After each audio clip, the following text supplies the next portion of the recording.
Di sebuah kota kecil yang dikelilingi oleh impian dan ambisi, hiduplah seorang pemuda bernama Rizky. Sejak kecil, Rizky telah memiliki tekad kuat untuk meraih kesuksesan meski berasal dari latar belakang yang sederhana. Ia tinggal bersama kedua orang tuanya yang bekerja sebagai petani, namun semangat juangnya tidak pernah pudar. Rizky tumbuh dengan kisah inspiratif tentang tokoh-tokoh sukses yang memulai dari nol. Semangat itulah yang menggerakkannya untuk belajar dengan tekun. Setiap hari setelah bekerja di ladang bersama orang tuanya, ia meluangkan waktu untuk membaca buku dan mengasah keterampilan berbicaranya. Tak lama kemudian, Rizky berhasil meraih beasiswa di perguruan tinggi terkemuka di kotanya. Namun, tantangan belum berakhir. Biaya hidup dan tuntutan akademis yang berat hampir membuatnya menyerah. Namun, tekadnya yang bulat menguatkan dirinya.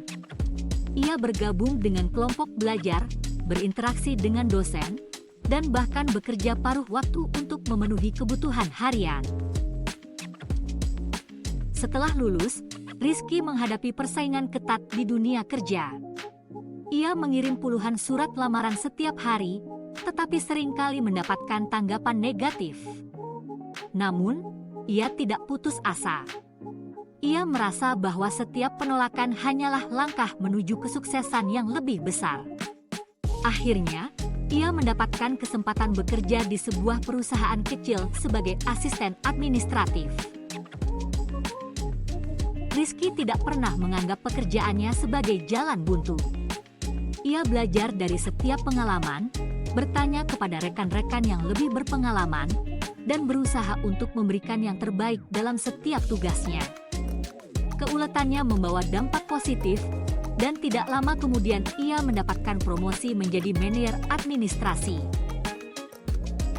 Namun, Rizky belum puas. Ia memiliki impian yang lebih besar, mendirikan bisnis sendiri. Ia menabung sebagian gajinya, belajar tentang manajemen bisnis, dan mengembangkan rencana matang. Setelah beberapa tahun, ia akhirnya memulai usaha kecil di bidang konsultan administrasi. Awalnya, bisnisnya berjalan lambat, tetapi Rizky tidak menyerah.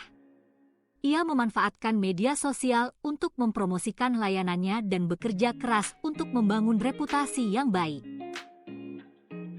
Dengan kerja keras dan ketekunan, bisnis Rizky mulai berkembang pesat. Ia berhasil menarik klien-klien besar dan reputasinya semakin dikenal di industri tersebut. Keberhasilannya tidak hanya memberinya keuntungan finansial, tetapi juga kepuasan batin karena ia telah membuktikan bahwa dengan usaha dan semangat yang sungguh-sungguh, impian dapat menjadi kenyataan. Kisah Rizky menginspirasi banyak orang di sekitarnya. Ia membuktikan bahwa latar belakang bukanlah batasan untuk meraih sukses. Melalui dedikasi dan tekad yang kokoh, ia berhasil mengubah hidupnya dan mewujudkan impian yang selama ini dikejarnya. Setiap langkah kecil yang diambilnya membawanya lebih dekat menuju puncak kejayaan yang ia raih dengan tangguh dan penuh semangat.